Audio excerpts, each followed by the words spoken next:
ನಾಡಿನ ಹೆಮ್ಮೆಯ ಮೈಸೂರು ಸ್ಯಾಂಡಲ್ ಸೋಪ್ಗೆ ಹೊಸ ರಾಯಭಾರಿಯಾಗಿ ಬಹುಭಾಷಾ ನಟಿ ತಮನ್ನಾ ಭಾಟಿ ಅವರನ್ನ ಪ್ರಚಾರದ ರಾಯಭಾರಿಯಾಗಿ ನೇಮಕ ಮಾಡಲಾಗಿದೆ. ಮೈಸೂರು ಸ್ಯಾಂಡಲ್ವುಡ್ ಸೋಪ್ನ ಮಾರುಕಟ್ಟೆ ವಿಸ್ತರಿಸುವ ಹಿನ್ನೆಲೆಯಲ್ಲಿ ಇಂದಿನಿಂದ 2 ವರ್ಷದ ಅವಧಿಗೆ ರಾಯಭಾರಿಯಾಗಿದ್ದಾರೆ. ವಿರೋಧದ ನಡುವೆಯೂ ತಮನ್ನಾರನ್ನೇ ಪ್ರಚಾರ ರಾಯಭಾರಿಯಾಗಿ ನೇಮಕ ಮಾಡಲಾಗಿತ್ತು. ಇದು ನನ್ನ ಜೀವನದ ಹೊಸ ಅಧ್ಯಾಯ ಹಾಗೂ ಜವಾಬ್ದಾರಿ ಅಂತ ನಟಿ ಖುಷಿಯನ್ನ ಹಂಚಿಕೊಂಡಿದ್ದಾರೆ. ತಮನ್ನಾ ಆಯ್ಕೆಯ ವಿಚಾರವಾಗಿ ಸಂಸದ ಸುಧಾಕರ್ ಅವರು ವಿರೋಧವನ್ನು ವ್ಯಕ್ತಪಡಿಸಿದ್ದಾರೆ. ಎಲ್ಲರಿಗೂ ನಮಸ್ಕಾರ.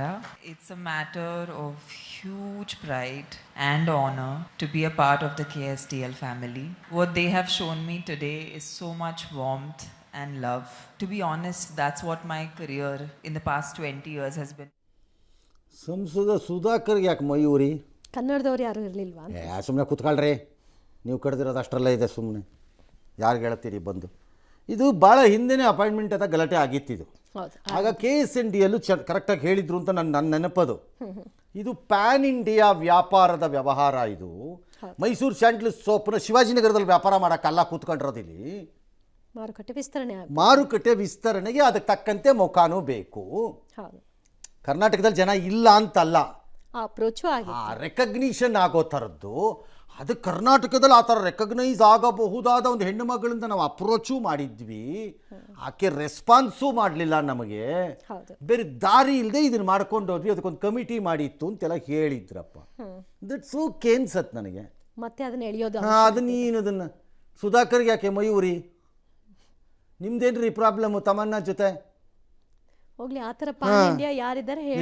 ಜೀನಿ ಸ್ಲಿಮ್ ತಗೊಳಕ್ಕೆ ಸ್ಟಾರ್ಟ್ ಮಾಡಿದ್ನು ಅವಾಗ ಮಂತ್ಲಿ ಪೀರಿಯಡ್ಸ್ ಆಗ್ತಾ ಇದ್ದೀನಿ. PCOD ಪ್ರಾಬ್ಲಮ್ ನಾರ್ಮಲ್ ಆಗಿದೆ, ಥೈರಾಯ್ಡ್ ನಾರ್ಮಲ್ ಆಗಿದೆ. ಪೀರಿಯಡ್ಸ್ ಎಲ್ಲ 6 ಮಂತ್ ಆದ್ರೂ ಆಗ್ತಾ ಇದ್ದಿಲ್ಲ, ಇವಾಗ ರೆಗ್ಯುಲರ್ ಪೀರಿಯಡ್ಸ್ ಆಗ್ತಾ ಇದೆ. ಜೀನಿ ಸ್ಲಿಮ್ ನ ಯೂಸ್ ಮಾಡಿ 8 ತಿಂಗಳಲ್ಲಿ 55 kg ಸಣ್ಣ ಆಗಿದ್ದಾರೆ. ಜೀನಿ ಸ್ಲಿಮ್ ತಗೊಳ್ಳಿ, ಬೇಗ ಸಣ್ಣ ಆಗ್ತೀರಾ, ಫ್ಯಾಟ್ ಲಾಸ್ ಆಗ್ತದೆ. ಜೀನಿ ಸ್ಲಿಮ್ ನ ಯೂಸ್ ಮಾಡಿ 100% ಯಾವುದೇ ಸೈಡ್ ಎಫೆಕ್ಟ್ ಇಲ್ದಂಗೆ ಸಣ್ಣ ಆಗ್ತೀರಾ. ರಾಮನಗರದಲ್ಲಿ ಮತ್ತೆ ಜಿಲ್ಲೆ ಹಾವಳಿ. ಮಹದೇಶ್ವರ ಬೆಟ್ಟದಲ್ಲಿ ಪಾದಯಾತ್ರಿ ಒಂದು ಬಾಲಕನ ಮೇಲೆ ದಾಳಿ ಮಾಡಿದೆ.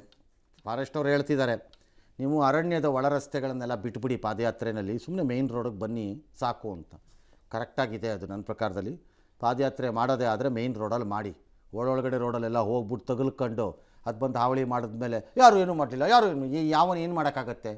ನೀವು ಕಡೆ ವಾಕಿಂಗ್ ಹೊರಟ್ಬಿಟ್ರೆ ಯಾವನು ತಡೆಯೋಕ್ಕಾಗತ್ತೆ? ಎಲ್ಲಿಂದ ತಡೀತಾರೆ ಹೇಳಿ ಯಾರು ಒಬ್ಬರು? ಒಂದು ಎರಡನೇದು ಗುಂಪಲ್ಲಿ ಹೋಗಿ ಒಬ್ಬರು ಇಬ್ಬರು 10 ಜನ 6 ಜನ ಅಲ್ಲ, 40 ಜನ 50 ಜನ 60 ಜನ ಗುಂಪು ಕಟ್ಕೊಂಡು ಹೋಗಬೇಕು.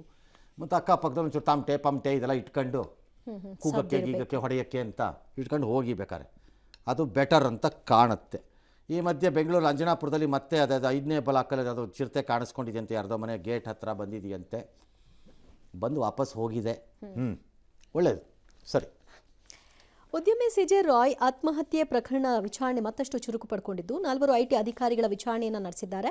ಕೇರಳದ 4 IT ಅಧಿಕಾರಿಗಳಾದ ನಿತಿನ್ ಬಿಜು ಮತ್ತು ಕೃಷ್ಣ ಪ್ರಸಾದ್ ಸೇರಿದಂತೆ 4 ವಿಚಾರಣೆ ನಡೆದಿದ್ದು ಆ ದಿನ ಏನೆಲ್ಲ ಆಯಿತು ಅನ್ನೋ ಮಾಹಿತಿಯನ್ನು ಪಡ್ಕೊಳ್ತಿದ್ದಾರೆ. ಆತ್ಮಹತ್ಯೆ ಪ್ರಚೋದನೆ ಇದರಲ್ಲಿ ಅಧಿಕಾರಿಗಳ ಪಾತ್ರ ಇದೆಯಾ ಅಂತ ನಮ್ಮವ್ರದ್ದು ತನಿಖೆಯ ಭಾಗ. ಕುಡುಕ ತಂದೆಯೊಬ್ಬ SLC ಓದ್ತಿರೋ ಮಗಳನ್ನು ಶಾಲೆಗೆ ಹೋಗಬೇಡ ಅಂತೇಳಿ ಪುಸ್ತಕನೆಲ್ಲ ಸುಟ್ಟಾಕಿ ಎಲ್ಲ ಮಾಡಿದ್ದಾನೆ ದಾವಣಗೆರೆಯಲ್ಲಿ. ಅವಳೆಂಥ ಹುಡುಗಿ ಅಂದರೆ ಅವಳು ಬಿಟ್ಟಿಲ್ಲ, ಅವಳು ಮಾಡ್ತೀನಿ ಇರು ನಿನಗೆ ಅಂದ್ಬಿಟ್ಟು ಪೊಲೀಸ್ನವ್ರಿಗೆ ಫೋನ್ ಮಾಡಿದ್ದಾಳೆ. 112ಗೆ ಕರೆಸಿದ್ದಾಳೆ. ಬಾಯಿಲಿ ಬನ್ನಿ ಅಂತ ನ್ಯಾಮತಿ ಪೊಲೀಸ್ ಠಾಣೆಯವ್ರು ಹೋಗಿದ್ದಾರೆ. ಹೋಗಿ ಅವ್ರಿಗೆಲ್ಲ ವಿಷಯ ಗೊತ್ತಾದ ಮೇಲೆ ಪೊಲೀಸ್ನವರು ಮಾಡ್ತೀನಿ ನಿನಗಿರು ಅಂತ ಅಂದ್ಬಿಟ್ಟು CPI ಯಾರೋ ಸರ್ಕಲ್ ಇನ್ಸ್ಪೆಕ್ಟರ್ ಇರಬೇಕು ಯಾರೋ ಅವ್ರು ಸ್ಥಳಕ್ಕೆ ಹೋಗಿ ಅವ್ನ ತಂದೆಗೆ ಕ್ಲಾಸ್ ತಗೊಂಡಿದ್ದಾರೆ. ಸರಿಯಾಗಿ ಕೊಡ್ತೀವಿ ನೋಡಿ 4 ನಿನಗೆ ಅಂತ. ಆಮೇಲೆ ಅವನು ಬುದ್ಧಿ ಹೇಳಿ ಅವ್ರು CPI ಅವರೇ ಪುಸ್ತಕ ಎಲ್ಲ ತೆಕ್ಕೊಟ್ಟಿದ್ದಾರೆ. ಗುಡ್ ವರ್ಕ್ ಅಂತ SP ಹೇಳಿದ್ದಾರೆ. ಗುಡ್ ವರ್ಕೆ, ಏನು ಅನುಮಾನ ಇಲ್ಲ, ನನಗೇನು ಡೌಟ್ ಇಲ್ಲ. ಬಟ್ ಒಂದು ಕಣ್ಣಿಟ್ಕೊಳ್ಳಿ, ಅವ್ರ ಅಪ್ಪನ ವಾರಕ್ಕೊಂದ್ಸರಿ ಸ್ಟೇಷನ್ಗೆ ಬಂದು ಹೋಗು ಅಂತ ಹೇಳಿ. ಮರ್ಯಾದೆಯಿಂದ ಬಂದು ಇಲ್ಲೊಂದು ಅಟೆಂಡೆನ್ಸ್ ಸಾಕು ಹೋಗು. ಏನಾದ್ರು ಹೆಚ್ಚು ಕಡಿಮೆ ಮಾಡಿದ್ರೆ ಬುರ್ಡಕ್ಕೆತ್ತೀವಿ ಅಂತೇಳಿ.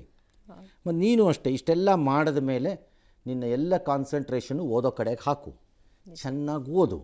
ನೋಡೋಣ ಸೆಕೆಂಡ್ PUC ಒಳ್ಳೆ ಮಾರ್ಕ್ಸ್ ಬಂದರೆ ಫೋನ್ ಮಾಡಬೇಕಾರೆ 112 ಟೈಪ್ ನಮ್ಮ ಆಫೀಸ್ಗೂ ಒಂದು ಮಾಡಬೇಕಾರೆ, ನೋಡೇ ಬಿಡೋಣ ಆಗೇನಾಗತ್ತೆ ಅಂತ.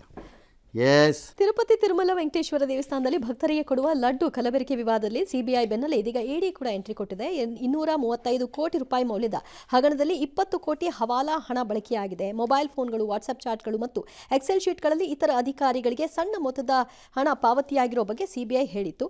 ಇದೇ ಮಾಹಿತಿ ಆಧಾರದ ಮೇಲೆ ED ಪ್ರಕರಣವನ್ನು ದಾಖಲಿಸಿಕೊಂಡು ತನಿಖೆಯನ್ನು ಚುರುಕುಗೊಳಿಸಿದೆ. ಈ ಹಿಂದೆ TTD ಅಧ್ಯಕ್ಷ, PA, ಜನರಲ್ ಮ್ಯಾನೇಜರ್ ಸೇರಿದಂತೆ ಹಲವು ಮಂದಿಗೆ ನಗದು ಸಹಿತ ದುಬಾರಿ ಉಡುಗೊರೆ ನೀಡಿರುವಂತಹ SIT ತನಿಖೆ ತನಿಖೆಯನ್ನು ದೃಢಪಟ್ಟಿದೆ ನೀಡಿರೋದು. ಈ ಹಣವನ್ನು ಕಮಿಷನ್ ಏಜೆಂಟ್ಗಳ ಮೂಲಕ ರವಾನಿಸಲಾಗಿದೆ. ಈ ಎಲ್ಲ ಅಂಶಗಳನ್ನು ಇಟ್ಕೊಂಡು ಈಗ ಇಡಿ ತನಿಖೆಯನ್ನು ನಡೆಸ್ತಾ ಇದೆ. ನಡೆಸಿ ಮೋಸ್ಟ್ಲಿ ಹಿಂಗಿರಬೇಕು ಅಲ್ಲಿ ವಸೂಲಿ ಮಾಡಿ ದುಡ್ಡು ತಿಂದಿರೋರ್ದೆಲ್ಲ ವಾದ. ತಿರುಪತಿ ತಿಮ್ಮಪ್ಪನೂ ಮದುವೆಗೆ ಸಾಲ ಮಾಡಿದ್ದಾನೆ ಅಂತ, ಹೌದು ಆ ಸಾಲ ತೀರಿಸ್ತಾ ಇದ್ದಾನೆ ನಮ್ಮ ಮೂಲಕ. ಹೌದು. ಅವನೆಂಥ ಇಂಟೆಲಿಜೆಂಟ್ ಫೆಲೋ ಅವರು. ಅವ್ರ ಸಾಲ ನಾವು ನಮ್ಮ ಕೈಲೇ ತೀರಿಸ್ತಾರೆ, ಇರಲಿ it's all right, okay no problem ಅನ್ಕೊಳ್ಳೋಣ. ಹಂಗೆ ಅವ್ರು ಅನ್ಕೊಂಡಿರ್ಬೇಕು ಅವ್ನು ಮಾಡಿರೋ ಸಾಲ ಜನರ ಹತ್ರ ಇಸ್ಕೊತಾ ಇದ್ದಾನೆ, ನಾವು ಯಾಕಪ್ಪ ನಮ್ಮ ಸಾಲ ತೀರಿಸ್ಕೊಳಕ್ಕೆ ಜನರ ಹತ್ರ ಎತ್ಕೊಂಡು ಹೋಗ್ಬಾರ್ದು ದುಡ್ಡನ್ನು. ಇವರು ಅದನ್ನೇ ಫಾಲೋ ಮಾಡಿದ್ದಾರೆ ಅಂತ ನನ್ನ ಡೌಟ್. ಆ್ಯಕ್ಚುಲಿ ದೇವ್ ಆ ಥರ ಅಂತ ಐಡಿಯಾ ತನಿಖೆಯಲ್ಲಿ ಇರಬೇಕು.